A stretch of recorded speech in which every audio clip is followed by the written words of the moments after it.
Selamat pagi Bapak Ibu Saudara dimanapun Bapak Ibu Saudara berada.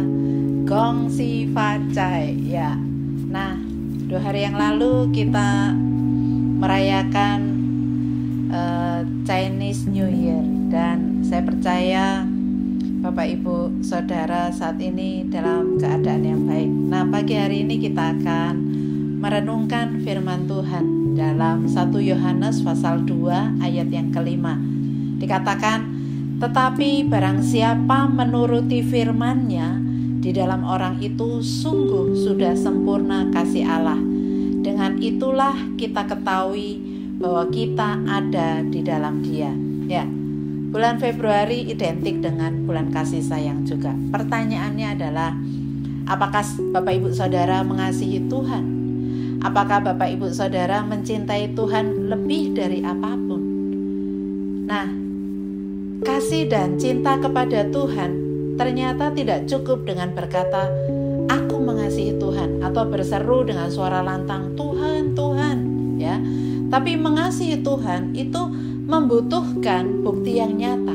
Firman Tuhan dengan jelas berkata, dalam Injil Matius pasal 7 ayat 21 dikatakan, bukan setiap orang yang berseru kepadaku, Tuhan, Tuhan, akan masuk ke dalam kerajaan sorga, melainkan dia yang melakukan kehendak Bapakku yang di sorga.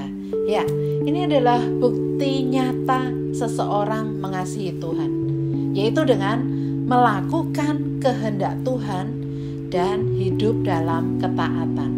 Nah, tapi masalahnya adalah tidak sedikit orang yang alergi dengan kata taat ini, ya. Tidak banyak orang yang mau hidup taat, ya. Contoh di dalam Alkitab adalah orang-orang di zaman Nuh. Hanya Nuh dan keluarganya, yaitu 8 orang yang mau hidup menurut kehendak Tuhan. Sedangkan yang lainnya memilih hidup dalam kejahatan.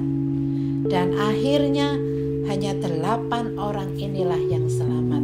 Nah, sebenarnya ketaatan kita kepada Tuhan itu adalah untuk kepentingan kita juga, ya. Namun banyak orang lebih memilih hidup menuruti atau memuaskan hawa nafsunya daripada tunduk kepada pimpinan Roh Tuhan.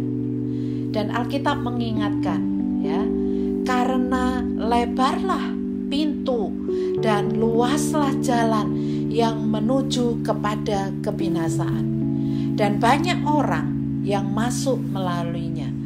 Karena sesaklah pintu dan sempitlah jalan yang menuju kepada kehidupan, dan sedikit orang yang mendapatinya. Ya, itu tertulis dalam Injil Matius pasal 7 ayat 13-14. Ya, ada bukti lain kita mengasihi Tuhan, yaitu dengan mengasihi sesama, ya. Kalau kita membenci seseorang, kita tidak mungkin mengasihi Tuhan. 1 Yohanes 4 ayat 20 katakan, jikalau seseorang berkata, aku mengasihi Allah, dan ia membenci saudaranya, maka ia adalah pendusta. Karena barang siapa tidak mengasihi saudaranya yang dilihatnya, tidak mungkin mengasihi Allah yang tidak dilihatnya. Oleh sebab itu, Bapak Ibu Saudara, mari berhenti untuk membenci, dendam, dan juga menjelek-jelekkan orang lain. Karena kita semua pernah cacat, ya.